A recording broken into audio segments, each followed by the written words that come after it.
नमस्कार सभी साथियों को, मैं ओपी टाटा एसएससी क्लासेस सीखकर सभी आप सभी साथियों का एसएससी क्लासेस के इस यूट्यूब चैनल में हार्दिक स्वागत है, अभिनंदन है। जैसा कि अपन ने कल कमेंटमेंट किया था कि भाई 10 से 11 अपन साइंस की क्लास है वो चालू करेंगे आज से। साइंस में अपन पॉइंट टू पॉइंट थ्योरम पढ़ेंगे और थ्योरम के अनुसार जो क्वेश्चन बनते हैं वो क्वेश्चन आपको बताएंगे। तो ध्यान से आपको समझना है। सबसे पहले अपन जनरल साइंस में पॉइंट पढ़ते हैं अमर क्षार वाले। ध्यान से समझना, अमर किसको बोलते हैं? जो जलीय विलयन में H+ आयन देता है, जो जलीय विलयन में H+ आयन देता है यानी हाइड्रोजन आयन देता है, उसे अपन अमर कहते हैं। जो जलीय विलयन में H+ आयन देता है उसे अपन अमर कहते हैं। ध्यान रखना, अमर जो होता है वो जल की अनुपस्थिति में, जल की अनुपस्थिति में कोई भी आयन नहीं देता है, कोई भी आयन नहीं देता है। अर्थात अपन ये कह सकते हैं कि अमर जो होता है वो जल की अनुपस्थिति में अम्लीयता की तरह व्यवहार नहीं करता है, अर्थात कोई भी आयन नहीं देता है। अगर एग्जाम्पल की अगर बात करते हैं अम्ल के, तो एग्जाम्पल में सबसे पहला आता है आपका HCl। HCl नाम है इसका हाइड्रोक्लोरिक अम्ल। HCl का नाम है हाइड्रोक्लोरिक अम्ल। अगर हम बात करते हैं तो HCl या हाइड्रोक्लोरिक अम्ल सबसे प्रबल अम्ल होता है। अपन ये कह सकते हैं कि इसे व्यापारिक भाषा में नमक का तेजाब कहते हैं। इसे व्यापारिक भाषा में अपन नमक का तेजाब कहते हैं। ध्यान देना, इसके 2-3 प्रयोग है वो अपन रासायनिक सूत्र में पढ़ेंगे, लेकिन आपको ध्यान से समझना है। इसके 2-3 पॉइंट क्वेश्चन आपको याद रखने हैं। इसके जो प्रयोग है वो हमारे आमाशय में होता है। और पहला प्रयोग इसमें है भोजन को अम्लीय बनाने। इसका पहला प्रयोग है भोजन को अम्लीय बनाने। और दूसरा है भोजन तथा जल के साथ में प्रवेश किए कीटाणु जीवाणु को नष्ट करने की। देखो भाई, HCl हमारे आमाशय में होता है। इसका जो पहला प्रयोग है वो भोजन को अम्लीय बनाने में करते हैं। और दूसरा हम ये कह सकते हैं इसका प्रयोग भोजन तथा जल के साथ में प्रवेश किए कीटाणु जीवाणु को नष्ट करने में किया जाता है। ये पहला एग्जाम्पल हो गया। दूसरा एग्जाम्पल आपका H+O4। इसका नाम है सल्फ्यूरिक अम्ल। इसे अपन कह सकते हैं सल्फ्यूरिक अम्ल। व्यापारिक भाषा में या साधारण भाषा में इसे अपन बोलते हैं गंधक का तेजाब। गंधक का तेजाब। ध्यान रखना है। एक बात आपको बहुत ध्यान में रखनी है, अगर आपको गंधक का तेजाब पूछे तब तो आएगा H+O4 यानी सल्फ्यूरिक अम्ल आएगा। लेकिन यदि आपको केवल नाम देते गंधक, केवल आपको गंधक नाम देता है तो गंधक हम बोलते हैं सल्फर। गंधक जो अपन किसको बोलते हैं? सल्फर को बोलते हैं। जबकि गंधक का तेजाब जो होता है वो सल्फ्यूरिक अम्ल होता है। इसका व्यापारिक नाम आपका गंधक का तेजाब होता है। इसे अपन रसायनों का राजा भी कहते हैं। रसायनों का राजा भी कहते हैं। इसके अलावा इसे अपन कशिशों का तेल भी कहते हैं। कशिशों का तेल भी कहते हैं। कशिशों का तेल। एक इसका प्रयोग और होता है, इसका प्रयोग करते हैं द्वितीयक सेल में। इसका प्रयोग जो है वो अपन करते हैं द्वितीयक सेल में। द्वितीयक सेल का मतलब जिसको अपन पुनः आवेशित कर सकते हैं, जैसे शीशा संचायक सेल, मोबाइल की बैटरी, मोटर गाड़ी की बैटरी या स्कूटी बैटरियों में H+O4 का प्रयोग किया जाता है। तो H+O4 सल्फ्यूरिक अम्ल, व्यापारिक नाम गंधक का तेजाब, अन्य नाम रसायनों का राजा, कशिशों का तेल। गंधक बोलते हैं अपने सल्फर को। और इसका प्रयोग हम द्वितीयक सेल में भी कर सकते हैं। द्वितीयक सेल का एग्जाम्पल आपको बताया था शीशा संचायक सेल। इसके अलावा मोबाइल की बैटरी, मोटर गाड़ी की बैटरियां, इसमें अपन इसका प्रयोग कर सकते हैं। एक एग्जाम्पल आता है आपका अगला एक एग्जांपल और लेते हैं।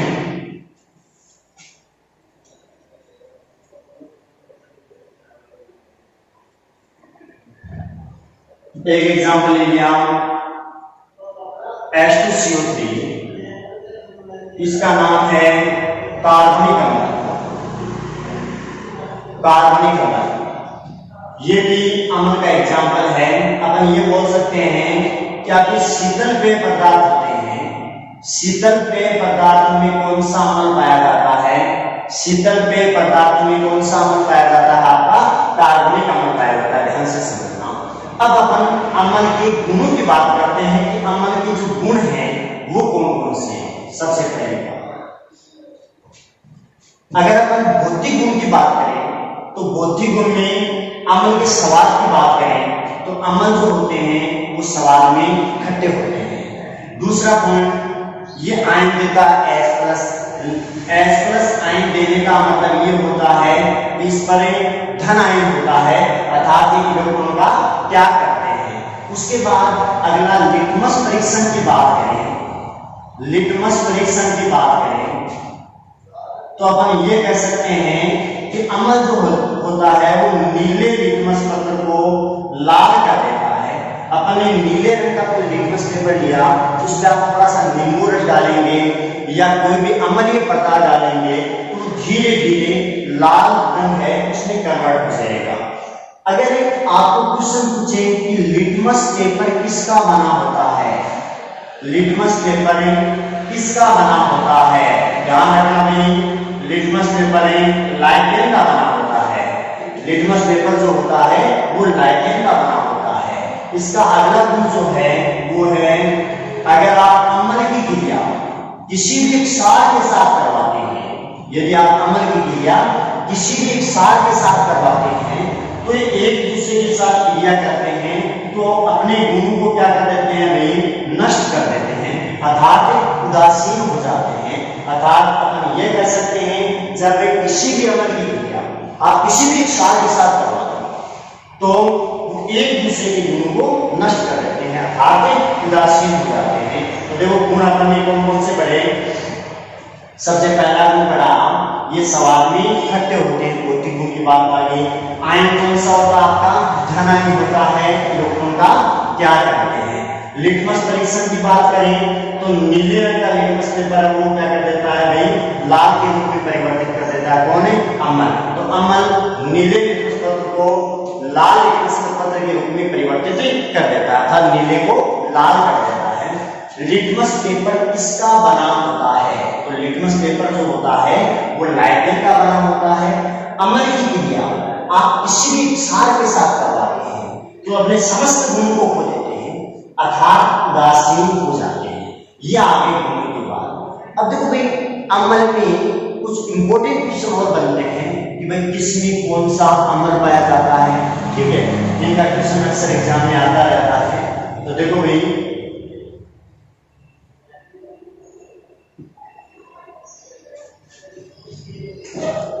अगर आपसे पूछा जाए नींबू व संतरा में पाया जाने वाला अम्ल, नींबू व संतरा में पाया जाने वाला अम्ल, तो ध्यान रखना नींबू या संतरा में सिट्रिक या साइट्रिक अम्ल पाया जाता है। नींबू या संतरा में सिट्रिक या साइट्रिक अम्ल पाया जाता है। इसके अलावा आपसे पूछा जाए इमली या अंगूर में, इमली का पूछे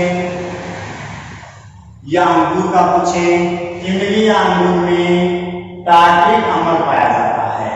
इमली या अंगूर में टार्ट्रिक अम्ल पाया जाता है। इसके अलावा आपसे पूछा जाए टमाटर, टमाटर में ऑक्जेलिक अम्ल पाया जाता है, टमाटर में ऑक्जेलिक अम्ल पाया जाता है। अगर आपको ये पूछा जाए कि टमाटर का जो लाल रंग होता है वो किसके कारण होता है, टमाटर का लाल रंग किसके कारण होता है, तो अपन ये कह सकते हैं कि टमाटर का लाल रंग लाइकोपीन के कारण होता है। अगर आपको लाइकोपीन ऑप्शन में नहीं मिलता है तो अपन बोल सकते हैं वर्णन का नाम है क्रोमोप्लास्ट के कारण होता है। आंसर आ जाएगा आपका लाइकोपीन या क्रोमोप्लास्ट। उसके बाद देखो भाई दो तीन छोटे छोटे क्वेश्चन थोड़ा सा हटके हैं। टमाटर जो है को मुख्य रूप से विटामिन ए का मुख्य स्रोत माना जाता है। ठीक है, विटामिन ए का जो स्रोत है वो टमाटर को मानते हैं विटामिन ए का। इसके अलावा बहुत ज्यादा टमाटर का सेवन करने से अपन ये कह सकते हैं कि विटामिन ए की कमी हो जाती है। बहुत ज्यादा ऑक्जेलिक अम्ल का सेवन करने से या टमाटर का सेवन करने से विटामिन ए की कमी हो सकती है। उसके बाद देखो आपको पूछे मूत्र या घास के पत्तों में, मूत्र या घास के पत्तों में बेंजोइक अम्ल पाया जाता है। मूत्र या घास के पत्तों में बेंजोइक अम्ल पाया जाता है। मूत्र में या तो आपको ऑप्शन में बेंजोइक अम्ल मिल जाएगा और बेंजोइक अम्ल नहीं मिलता है तो आपको मिल जाएगा यूरिक अम्ल मिल जाएगा। यदि आपको दोनों ऑप्शन मिलते हैं तो आपका आंसर करना आपका यूरिक अम्ल। तो मूत्र या घास के पत्तों में बेंजोइक अम्ल पाया जाता है और अगर बेंजोइक अम्ल नहीं मिलता है तो मूत्र में यूरिक अम्ल पाया जाता है। ठीक है, उसके बाद देखो भाई पहला क्वेश्चन ये बनता है कि हमारे शरीर में मूत्र का निर्माण कहाँ होता है। हमारे शरीर में मूत्र का निर्माण कहाँ होता है। तब आएगा किडनी या गुर्दा या वृक्क। हमारे शरीर में मूत्र का निर्माण कहाँ होता है तो आंसर आएगा आपका गुर्दा, किडनी या वृक्क में होता है। अगर आपको किडनी का वजन पूछा जाए, किडनी का वजन पूछा जाए तो किडनी का वजन होता है आपका 150 ग्राम होता है। किडनी का वजन 150 ग्राम होता है। एक क्वेश्चन और ध्यान में रखना है, अगर आपको पूछे डायलिसिस किससे संबंधित है पूछा गया क्वेश्चन है तो डायलिसिस से किडनी या गुर्दा से संबंधित है। उसके बाद आपसे पूछा जाए कि भाई हमारे शरीर में यूरिया का निर्माण कहाँ होता है। हमारे शरीर में यूरिया का निर्माण कहाँ होता है तब आंसर आएगा आपका लीवर। और लीवर को अपन यकृत भी कह सकते हैं। तो हमारे शरीर में यूरिया का निर्माण जो होता है वो लीवर या यकृत में होता है। इसके अलावा आपसे पूछा जाए कि भाई मूत्र का रंग जो होता है, मूत्र का रंग होता है वो पीला किसके कारण होता है। मूत्र का रंग पीला किसके कारण होता है तो अपन ये कह सकते हैं कि मूत्र का रंग पीला यूरोक्रोम के कारण होता है। मूत्र का रंग पीला यूरोक्रोम के कारण होता है। ध्यान से समझना। अगर आप ये पूछे मूत्र में गंध क्यों आती है, मूत्र में गंध आने का कारण क्या है, अपन ये कह सकते हैं कि मूत्र में गंध अमोनिया के कारण आती है। अमोनिया का सूत्र होता है आपका NH3। मूत्र जो होता है उसको अपन ये कह सकते हैं अमोनिया मूत्र को यूरिक अम्ल के रूप में परिवर्तित कर देता है। इसी कारण मूत्र में गंध आती है। एक बार रिपीट कर रहा हूं समझना में ध्यान से। नींबू या संतरा में पाया जाने वाला अम्ल कौन सा, सिट्रिक या साइट्रिक अम्ल पाया जाता है। इमली या अंगूर में टार्ट्रिक अम्ल पाया जाता है। टमाटर में ऑक्जेलिक अम्ल पाया जाता है। इसका लाल रंग जो होता है लाइकोपीन के कारण होता है, ना मिले तो क्रोमोप्लास्ट के कारण होता है। मूत्र या घास के पत्तों में बेंजोइक अम्ल पाया जाता है। अगर मूत्र में बेंजोइक अम्ल ऑप्शन नहीं मिलता है तो आंसर आएगा आपका यूरिक अम्ल। दोनों मिलते हैं तो वरीयता यूरिक एसिड को पहले लेना। एक देखो भाई टमाटर को विटामिन के का स्रोत भी मानते हैं। इसके अलावा टमाटर में जो ऑक्जेलिक अम्ल होता है और बहुत ज्यादा ऑक्जेलिक अम्ल का सेवन करने से या टमाटर का सेवन करने से विटामिन ए की कमी भी हो सकती है। उसके बाद देखो मूत्र का निर्माण आपको बताया, मूत्र का निर्माण किडनी, गुर्दा, वृक्क में होता है और किडनी का जो वजन होता है वो 150 ग्राम होता है। फिर क्वेश्चन पूछा गया था कि डायलिसिस किससे संबंधित है तो डायलिसिस से किडनी या गुर्दे से संबंधित है। हमारे शरीर में यूरिया का निर्माण कहाँ होता है तब आंसर आएगा आपका लीवर या यकृत में होता है। मूत्र का रंग पीला किसके कारण होता है तो आंसर आएगा आपका यूरोक्रोम के कारण होता है। ध्यान रखना। और मूत्र में जो गंध है वो आने का क्या कारण है तो अपन ये कह सकते हैं अमोनिया मूत्र को यूरिक अम्ल के रूप में परिवर्तित कर देता है। यही कारण है मूत्र में गंध आती है। होगी। अपन बात करते हैं सेव में। सेव में मेली कमल पाया जाता है। सेव में पाया जाने वाला अम्ल कौन सा आपका? मेली कमल। अगला आता आपका डंके। चिट्ठी का डंक या मधुमक्खी का डंक है। कोई भी डंक की बात आती है तो डंक में फार्मिक या मेथिनोई कमल पाया जाता है। फार्मिक या मेथिनोई कमल पाया जाता है। दूध या दही में लैक्टिक अम्ल पाया जाता है। दूध या दही में पाया जाने वाला अम्ल आपका लैक्टिक अम्ल। सिरका में एसिटिक अम्ल पाया जाता है। सिरका में पाया जाने वाला अम्ल एसिटिक अम्ल। तो देखो भाई, अम्ल में अपन ने देखा है कि सेव में मैलिक एसिड पाया जाता है। डंक नाम है, चाहे मधुमक्खी का डंक है या चींटी का डंक है, फार्मिक या मेथिनोइक अम्ल। दूध या दही में लैक्टिक अम्ल पाया जाता है। सिरका में एसिटिक अम्ल पाया जाता है। ये किसमें कौन सा अम्ल पाया जाता है ये बात होगी। अब अम्ल की जो बेसिक थ्योरम है वो अपन ने क्लियर कर ली है। अम्ल में एक प्रबल अम्ल होता है, एक दुर्बल अम्ल होता है। अम्ल की प्रबलता का और अम्ल की दुर्बलता का जो पता है वो पीएच स्केल के आधार पर होता है। तो इसी में जो आगे पॉइंट आएगा, अपन अक्सार की बेसिक थ्योरम पढ़ने के बाद जो अपन पीएच स्केल के बारे में पढ़ेंगे उसमें अम्ल की प्रबलता और दुर्बलता का जो विवरण है वो कंप्लीट आ जाएगा। आज किसी टेक्निकल वजह के कारण अपनी जो क्लास है वो थोड़ी छोटी है। कल जो अपन क्लास लेंगे वो पूरी लंबी क्लास लेंगे अपन। और सभी बच्चे इस चैनल को लाइक करेंगे, शेयर करेंगे, सब्सक्राइब करेंगे। नमस्कार सभी साथियों।